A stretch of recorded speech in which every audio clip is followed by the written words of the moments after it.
Bom dia, galerinha. Peço desculpas pela minha ausência, tive alguns problemas de coluna, faz parte da minha vida. Ah, Voltando agora, a gente começa essa semana explosiva. A gente está agora entrando na segunda semana cheia de guerra lá na Ucrânia.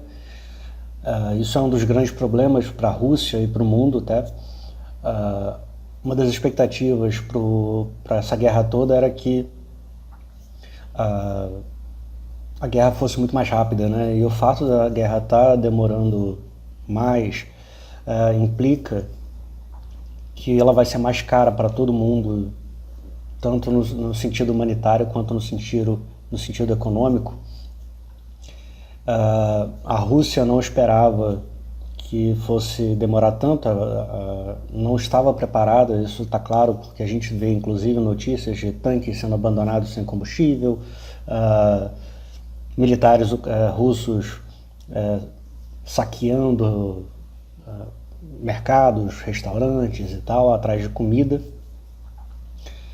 Isso tem uma série de explicações que eventualmente vou fazer um vídeo para explicar sobre isso. E pro Putin a coisa ficou extremamente séria, a coisa ficou insuportável.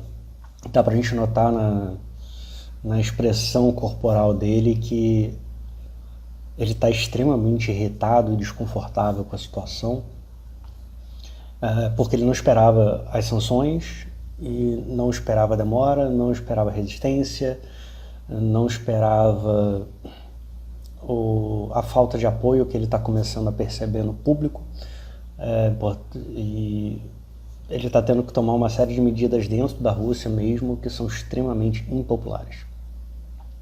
Então o Putin é um cara que ele sempre foi um cara um pouco diferenciado no sentido de explosivo. Sempre foi muito firme, muito explosivo. E agora o mundo começa a questionar a racionalidade dele, no ponto que, embora seja extremamente improvável uma guerra nuclear ou alguma coisa do tipo, o que até pouco tempo atrás era praticamente impossível, hoje é extremamente improvável. Isso é uma evolução grande. Pois bem, falando em sanções, a história do final de semana foi a disposição, a vontade até, a expectativa de que o governo americano venha a estabelecer sanções contra a Rússia no petróleo, no gás e em algumas coisas minerais, tá? O resultado disso é que o petróleo hoje amanheceu subindo 8%. Quando abriu o petróleo ontem, ele chegou a subir 18%. Hoje a gente está a $127 o barril no Brent e 124 no WTI, subindo $9,50 e $8,30 o WTI. Alumínio sobe mais 4,5%, minério subiu bem também, 3,57%, teve uma puxadinha no final do dia lá na DCE, e o níquel explodindo 27,94% na LME. Sim, agora 28%. Nas commodities alimentares, nada sobe tanto quanto o trigo, que sobe 7% e chega a um novo recorde histórico, nunca antes na história. O trigo ficou tão caro em dólar, a sensação de risco no mundo é risk-off, ninguém quer botar dinheiro no risco. A Alemanha cai mais de 3% e, no geral, o mundo está com muito medo. Fazer esse vídeo rapidinho, mas eu quero dar uma passada aqui no que a gente tem de economia. Uma coisa que é muito importante essa semana, o dado mais importante para a gente, a coisa que vai ser mais diferenciada, além da Rússia, porque o mundo está muito alheio a tudo, né? O mundo está alheio às coisas que não são guerra. Mas a gente não está na guerra hoje, então a gente tem que ficar prestando atenção em tudo. Na quinta-feira, dia 10, vai sair uma série de dados de inflação.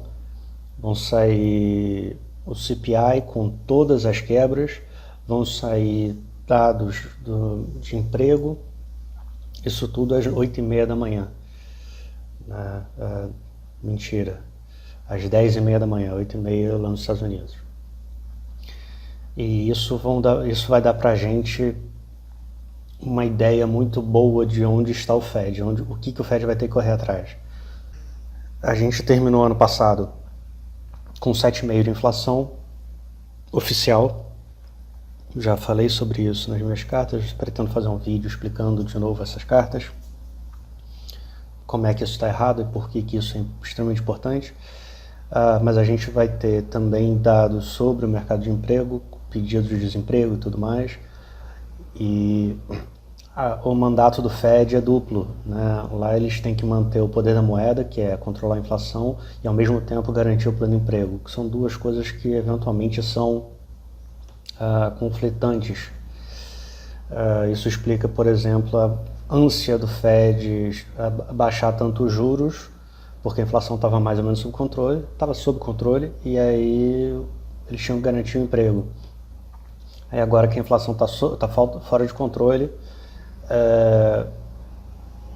existe uma ideia, uma noção de que se o mercado de trabalho está ok ou não está tão ruim assim, ele pode aumentar os juros, mas todo o cálculo dos juros dele é focado na situação de emprego. Historicamente é o contrário, né? Primeiro inflação para depois o emprego, porque se entende, é claro para todo mundo, que quando a inflação está muito alta, não interessa quanto de emprego você tem, você está com uma economia completamente torta, e isso no longo prazo, no médio e longo prazo, você vai gerar um dano em termos de geração de emprego, bem-estar econômico e bem-estar social gigantesco. Mas no curto prazo, como é uma coisa política, o pleno emprego é mais interessante, né? Então a gente tem esse resultado aí que vai sair na quinta-feira. Até lá o que a gente vai esperar são as possíveis sanções, o que vai sair, o que não vai, porque o Biden está meio que decidido o que vai fazer. Tanto é que ele só não fez até agora, de fato, a sanção contra o petróleo e eventualmente metais, porque a Europa precisa muito. Ponto. Ele chegou a botar hoje de madrugada, ele chegou a cogitar, chegou a ser ventilado, que os Estados Unidos estão dispostos a ir sozinho nessa sanção. Mesmo que os Estados Unidos vá sozinho na sanção, o impacto já é grande. Daí o petróleo subiu, está subindo bastante. O impacto já é grande. Tá? Se a Europa for junto, aí fica muito complicado, porque principalmente o gás natural, que é uma commodity que a Rússia exporta muito, ele é vendido principalmente por gasoduto, que são grandes, que são volumosos. Um tanto por gasoduto e um tanto por navios de gás, né? Petroleiros, não são petroleiros, mas são navios transportadores de gás natural liquefeito de petróleo. A grande questão é que a eficiência de um gasoduto é muito maior do que de um petroleiro. É muito mais barato, muito mais rápido. Só que um gasoduto você demora anos para fazer. E tem toda a questão de aprovação ambiental, aprovação política, por onde vai o gasoduto, o tamanho de construção desse gasoduto. O plano B do gás da Rússia para aumentar seria a China, mas construir novos gasodutos para a China demoraria 1, 2, 3, 4 anos, sei lá. Não é de agora. E botar em navio para levar para a China ia ficar caro demais. Isso posto, a questão de fechar o gás lá na Europa seria uma coisa extremamente preocupante no primeiro momento para a Europa e para a Rússia. Daria um impacto gigantesco para a Rússia. Ah, não, mas a Rússia consegue mandar para a China. Consegue, mas em um ritmo muito mais lento, de uma forma muito mais cara, por um preço muito maior. Então a Rússia consegue, está se aproveitando. Eu vi uma pessoa falando, não, a cada 10 dólares que o barril sobe, a Rússia ganha mais 20 bilhões de dólares por mês. Ok? Isso é verdade. Mas ela tem que vender para alguém. Se você cortar a exportação russa para a Europa e para os Estados Unidos, fica só basicamente China.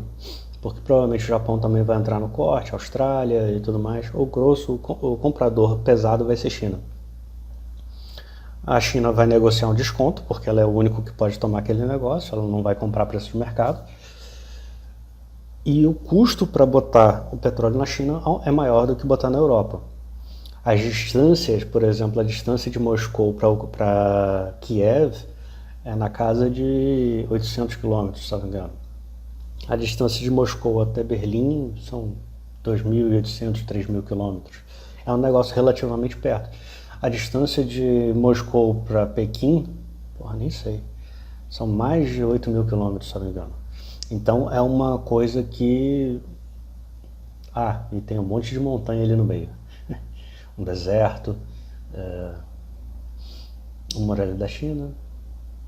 Tem um monte de coisa para atrapalhar. Então não é trivial. Não é trivial fazer um gasoduto. Seria tudo por gás. Só que a maioria dos gasodutos do gás da Rússia não tem muita coisa na direita do mapa. Tem alguma coisa, mas não muito. Então você teria que fazer um gasoduto atravessando a Rússia inteira, que é o maior país do mundo, e ele não é tão grande assim, ele é grande assim. Então você teria que fazer um super gasoduto na Rússia para botar um porto aqui e fazer um puxadinho aqui.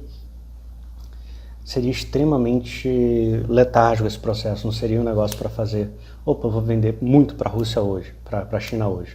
Já existe uma venda, já existe mercado, já existe isso tudo, mas não é uma infraestrutura que aguente absorver instantaneamente tudo o que a Europa consome. Isso posto, Europa caindo, Eurostoxx caindo 1,3, FTSE caindo 2,4, CAC, que é a França, caindo 3,9, DAX caindo 3,5, Madrid caindo 4,6 e Itália 3,2. Até a Suíça, que estava mais ou menos ok no período, está 3,3. Do outro lado da poça, aqui desse lado, futuros americanos caindo na casa de 1,3, 1,4, mas destaque para a Ásia, onde o Hang Seng e o CSI 300, que são índices que são de Hong Kong e China caindo, o Hang Seng caindo 4,3 e o CSI caindo 3,3. Vale notar que Hong Kong está tendo um novo surto de Covid e o mercado está absolutamente temeroso. Na esfera brasileira, o que nos chama a atenção é a troca do presidente do conselho da Petrobras, possivelmente Paulo Landim, presidente do Flamengo, vai assumir. É importantíssimo lembrar que o Landim é um cara que tem passagem já pelo setor de petróleo e ele é muito amigo, ele é visto com bons olhos, melhor botando, ele é bem alinhado com política. Então ele está agora no governo Bolsonaro, e ele já esteve bem abraçado nos governos do PT. É uma situação complicada. Saiu ontem também uma notícia que o governo está estudando usar os royalties e as contas de ajuste e dividendos para criar um fundo para subsidiar os combustíveis. Isso fica entre o possível e o impossível, tem que fazer conta. Geralmente essa conta veio do Congresso, da esfera política do governo, não veio do Ministério da Fazenda, então essa é uma conta que tem que ser vista e validada ainda. Existe um apoio, seria bem-vindo, seria visto com bons olhos pelo Congresso, pode vir por medida provisória e aí o Congresso só aprova. Isso é bom para o governo porque segura a inflação, porque se tivesse que fazer um ajuste agora ia ser extremamente complicado e é bom para o Congresso, que parece que o Congresso está ajudando o povo. É ruim para as contas do Brasil, porque você vai tirar um dinheiro que está vindo do Brasil, que está saindo do Tesouro. O orçamento já prevê receitas da Petrobras e dividendos da Petrobras para fechar a conta. Como ele não vai receber, isso vai ser mais um buraco na conta. Então, mais um buraco fiscal aí para a gente trabalhar.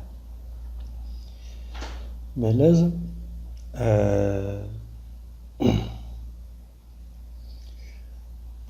Por hoje é basicamente isso. Daqui a pouquinho eu vou subir esse vídeo e vou começar o vídeo analisando os gráficos todos. Beleza? Bom dia, galerinha. Vamos que vamos.